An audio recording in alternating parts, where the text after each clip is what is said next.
Short month. Thank you, President Taylor, and good morning, everyone. I would like to first start my update on the data compromise that was experienced at our death identification vendor named PBI Berwyn. We did announce this yesterday in the Risk and Audit Committee meeting, as well as meeting with a number of our stakeholder groups.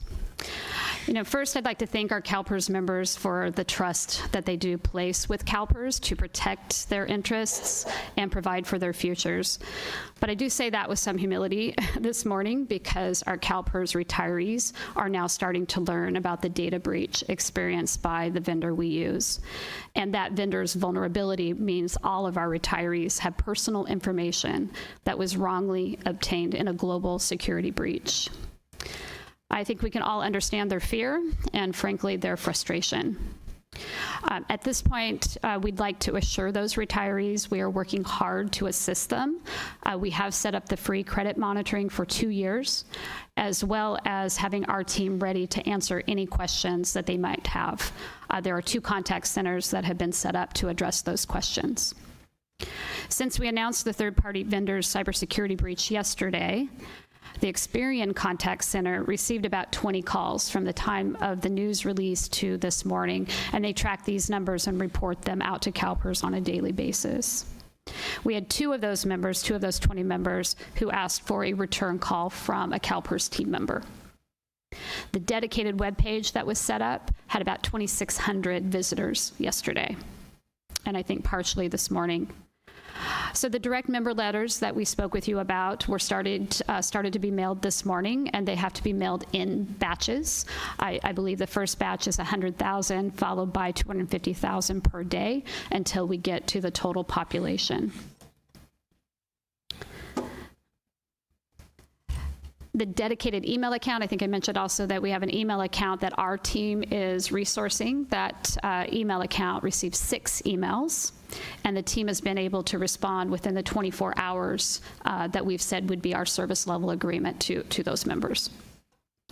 We will continue to keep our stakeholders updated and update the frequently asked questions as new questions are coming into the contact center that may not directly be addressed in the current draft of the FAQs.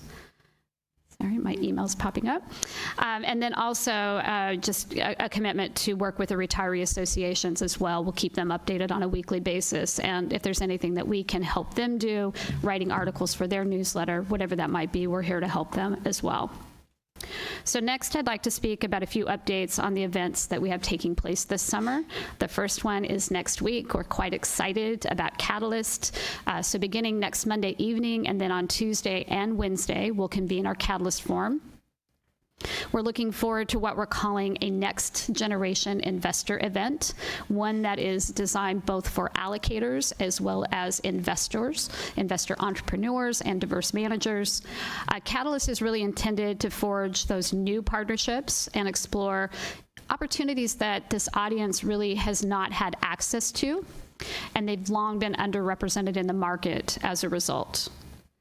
Registration is topping out at above 600 attendees. I think I mentioned to you or reported out to all of you that we had to suspend registration because we had hit capacity for the hotel. We will report the outcomes of the event in our July offsite on our DEI panel happening on day 1. The second event I'd like to highlight, which is 2 months later in August, will hold the 3rd annual Pathways for Women's Conference in recognition of Women's Equality Day.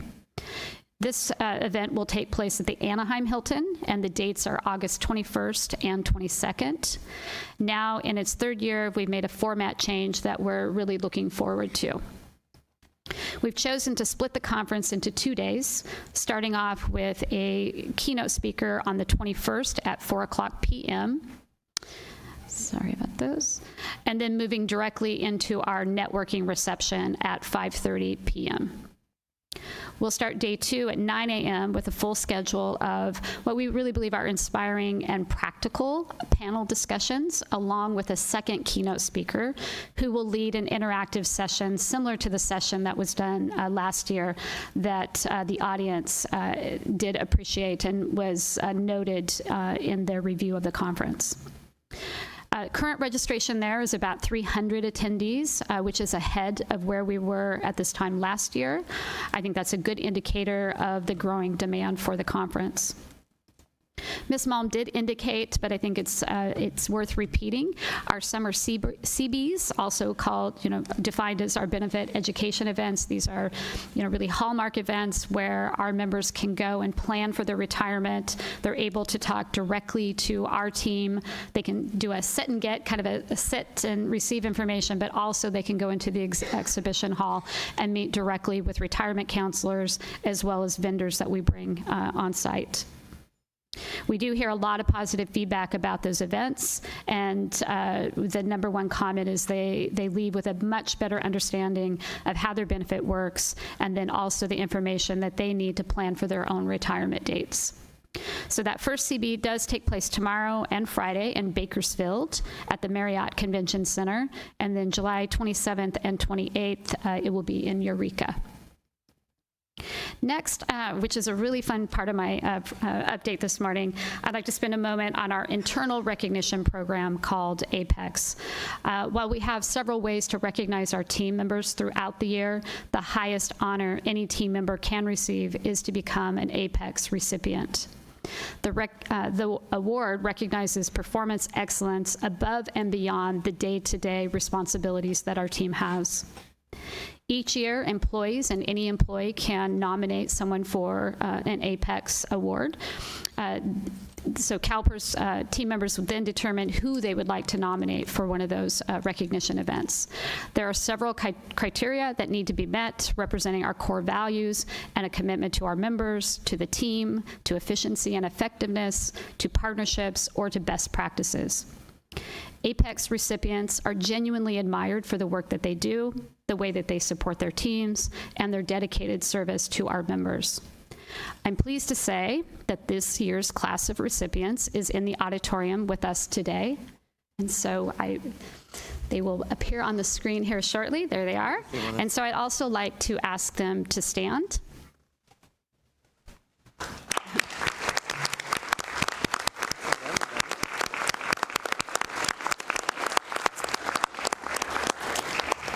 Just another congratulations to all of them. This is, like I said, this is a peer-nominated award, and there is a group of team members around the organization who evaluate each one of these applications, and it's a very high bar to hit. So again, another congratulations to them.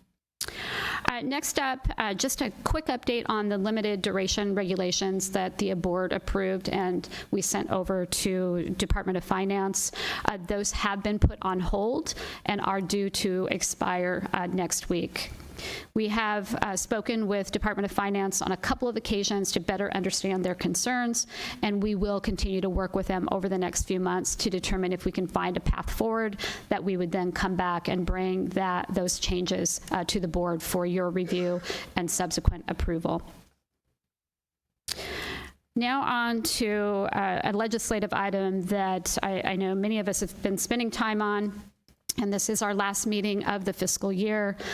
Just taking a few moments to discuss what's on the horizon for our investment returns and also the growing concerns we have with an effort to force CalPERS and CalSTRS to sell off billions of dollars in energy-related assets. We won't have all of the data for a few more weeks, but we do expect to have another tough year for overall investment returns. Our expectation and your direction as a board is to generate annual returns of 6.8% in order to provide the retirement benefits that we have promised to the members. The 6.8% is used in calculating what we call the normal cost of the retirement contributions, and that is paid by employers as well as by our members. When CalPERS does not hit that 6.8% return, the difference between that expectation and what we actually earned moves to what's called the unfunded actuarial liability number, which is paid predominantly, although there are some situations where there is a member share in that as well, which is paid by our public employers with an additional 6.8% interest charged on that. As an underfunded system, roughly having 72% of the assets needed to pay liabilities, every bit of return matters. And that's why we've been particularly worried about this group of very passionate, well-intended, but frankly misguided Californians who believe that CalPERS should be forced to divest more than $9 billion of investments in the energy sector. That's what's at stake as the California legislature continues to consider Senate Bill 252. No one disputes that some of the companies targeted by Senate Bill 252 must do more in the global fight against the climate change. And also the fact that we are in those energy companies is not an endorsement of CalPERS that these companies are doing all the right things. And as investors, we are there day in and day out demanding that they do better, that they are transparent about energy transition impacts and the associated risks. And you heard some of that on Tuesday in Mark Carney's presentation on what it's going to take to transition the energy sector. It's trillions of dollars. But we really don't believe that Senate Bill 252 is the right solution. It does assume that none of the energy companies want to be a part of a low-carbon future. It assumes the voice we have in the marketplace should also be silenced. If you don't hold shares, you don't get to vote your proxy. And Senate Bill 252 does assume that a broad-based divestment doesn't violate the fiduciary duty to California's public servants and their families, and the fiduciary duty that you all are held personally responsible for. We work really hard here to identify risk. So let's talk for a few minutes about the risk that would arise from a ban on investing in an entire sector of the global economy. First, I think we would call the bottom line. The assets identified by Senate Bill 252 are valued, again, at more than $9 billion. That's a value that's larger than any other divestment effort that has come before it. It would far eclipse the 2001 decision to divest from the tobacco industry, a decision that's now valued at a net loss of more than $4 billion, according to the report that Wilshire provides to us on an annual basis. As a reminder, pension math is really quite simple. Every dollar in retirement promises that isn't paid by our investments must be paid instead out of the budgets of state and local governments and schools, and in some circumstances by our members, as I indicated earlier.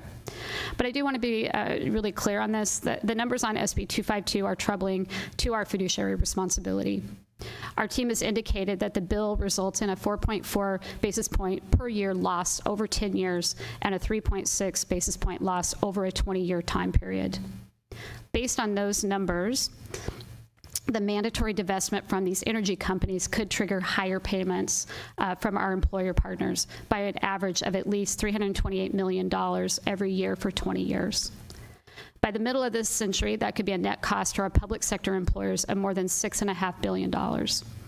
And here is why, where SB 252 supporters make one of the most troubling claims that we've had to address in our visits with stakeholders and legislators. They've actually said that CalPERS can easily divest from these investments because other pension funds around the world have already done so with little or no impact. One of the examples that is often cited is the Netherlands National Pension Fund and its decision to divest from fossil fuels. But what is not clear and what is not being said is that the Netherlands pension system, which is a fund I know pretty well, is 124% funded. It actually has more money on hand than pension commitments. It also has what is called risk sharing, that is their term, not mine, where if they drop below a certain funded status, they can reduce pensioners' checks. Something that we would never want to do here. Our members have worked very hard for their pensions. And what that system assumes to earn on their investments is roughly half of what we expect to earn in most of the U.S. plans. That's why we talk so much about fiduciary duty. As much as we have a wide array of policy goals, those efforts must first meet our responsibility to do what's in the financial best interest of our 2 million members.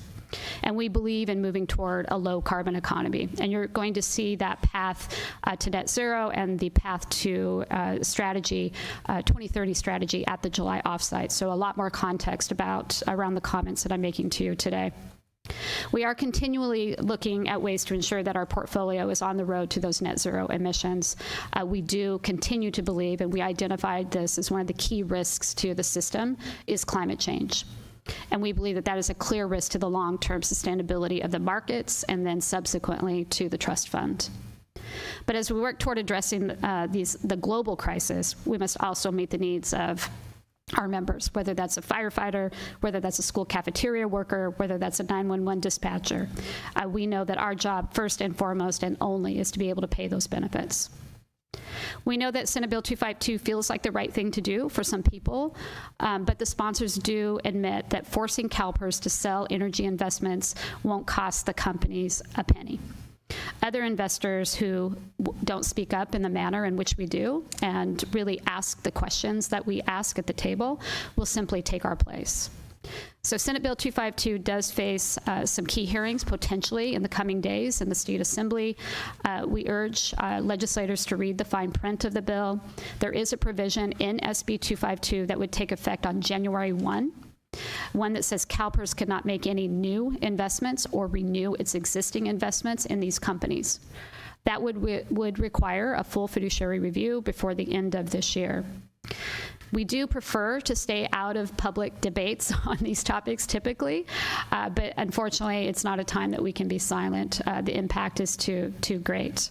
We do urge legislators, and in my meetings, and I know some of you have met with legislators as well, that we just ask that they continue to work with us to find a better way forward. We're happy to come and participate in a hearing to explain our net zero path once we've had an opportunity to present that to all of you and get your feedback and comments. That does conclude my report, President Taylor. Thank you, Marcy. That was really informative. We really appreciate